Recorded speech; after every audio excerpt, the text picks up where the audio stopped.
இதோ இவர்தான் நம்ம கதையோட ஹீரோ. இவர் பேரு தெனாலிராமன். பார்க்க சாதாரணமா இருந்தாலும் பயங்கர புத்திசாலி. இவர் வாழ்றது இந்த பெரிய விஜயநகர அரண்மனையில தான். பாருங்க, இதுதான் மகாராஜா கிருஷ்ணதேவராயரோட அரச சபை. எவ்வளவு பெருசா அழகா இருக்கு பாத்தீங்களா? மகாராஜா சிம்மாசனத்துல கம்பீரமா உட்கார்ந்திருக்காரு. அவரை சுத்தி மந்திரிகள், அறிஞர்கள்னு நிறைய பேர் இருக்காங்க. அட, அந்த கூட்டத்துல நம்ம நண்பன் தெனாலிராமனும் இருக்கான் பாருங்க. அப்போ அரண்மனை வாசல்ல ஒருத்தர் நிக்கிறாரு. அவர் பேரு காளிதாசன். ஐயோ, அவர் கழுத்துல ஒரு பெரிய பாம்பு சுத்திக்கிட்டு கையில புல்லாங்குழல் வச்சிருக்காரு. இவங்களதான் ஸ்னேக் சார்மர், அதாவது பாம்பாட்டின்னு சொல்லுவாங்க. பாம்புகளுக்கு மகுடி ஊதி அதை ஆட வைப்பாங்க. காளிதாசன் நேர ராஜா முன்னாடி வந்து ஒரு பயங்கரமான விஷயத்த சொல்றான்.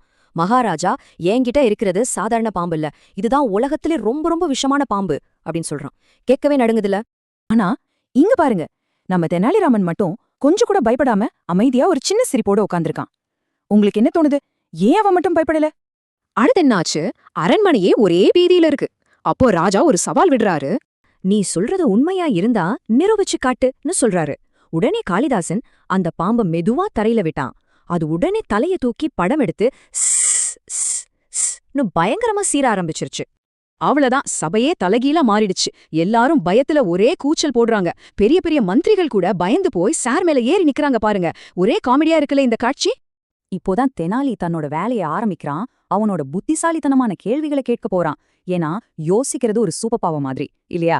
தெனாலி அந்த பாம்பாட்டி கிட்ட 3 கேள்விதான் கேக்குறான். முதல் கேள்வி, இந்த பாம்பு உன்கிட்ட எவ்ளோ நாளா இருக்கு? 2வது கேள்வி, இது வரைக்கும் இது யாரையாவது கடிச்சிருக்கா? 3வதா ஒரு முக்கியமான கேள்வி, இதோட விஷ பற்களை, அதாவது ஃபேங்ஸ நீ எப்படியாவது செக் பண்ணி பாத்திருக்கியா? தெனாலி சொன்னதும் எல்லாரும் அந்த பாம்போட வாய உத்து பாக்குறாங்க. அட, என்ன ஆச்சரியம்! அந்த பாம்புக்கு விஷப்பற்களே இல்ல. அப்போ இது ஒரு விஷமே இல்லாத ரொம்ப அப்பாவி பாம்பு. உண்மை தெரிஞ்ச உடனே அந்த பாம்பாட்டி காளிதாசன் ரொம்ப வெக்கப்பட்டு தலை குனிஞ்சிட்டான். ராஜா அவனை முறைச்சு பாக்குறாரு. எல்லாரையும் ஏமாத்தி ராஜா கிட்ட இருந்து பணம் வாங்கலாம் தான் இப்படி ஒரு நாடகம் ஆடுனதா அவன் ஒத்துக்கிட்டான். தெனாலி எப்படி இது கண்டுபிடிச்சான்னு எல்லாரும் கேட்டாங்க. அவன் சொன்னா, நான் 2 விஷயத்த கவனிச்சேன். ஒன்னு, அந்த பாம்பு சும்மா சீறிட்டே இருந்துச்சே தவிர யாரையும் கடிக்க முயற்சி பண்ணவே இல்ல. 2வது, நிஜமாவே அவ்வளவு விஷம் உள்ள பாம்பு யாராவது தைரியமா கழுத்துல மாலை மாதிரி போட்டுக்குவாங்களா? சிம்பிளான லாஜிக் தான், ஆனா எவ்வளவு புத்திசாலித்தனமா யோசிச்சிருக்கான் பாருங்க. தெனாலியோட புத்திசாலித்தனத்தையும் தைரியத்தையும் பாராட்டி மகாராஜா அவனுக்கு ஒரு அழகான தங்க மாலைய பரிசா கொடுத்தாரு. சபையில இருந்த எல்லாரும் சந்தோஷமா கைத்தட்டி அவனை பாராட்டினாங்க. இந்த கதையிலிருந்து நாம கத்துக்க வேண்டிய முக்கியமான பாடம் என்ன தெரியுமா? பயம்ங்கிறது ஒரு இருட்டான நிழல் மாதிரி. நமக்கு ஒரு விஷயத்த பத்தி சரியா தெரியாததால தான் அந்த பயம் வரும். ஆனா அறிவுங்கிறது ஒரு பிரகாசமான லைட் மாதிரி. அந்த லைட் வந்துட்டா பயங்கிற நிழல் தானா ஓடி போயிடும்.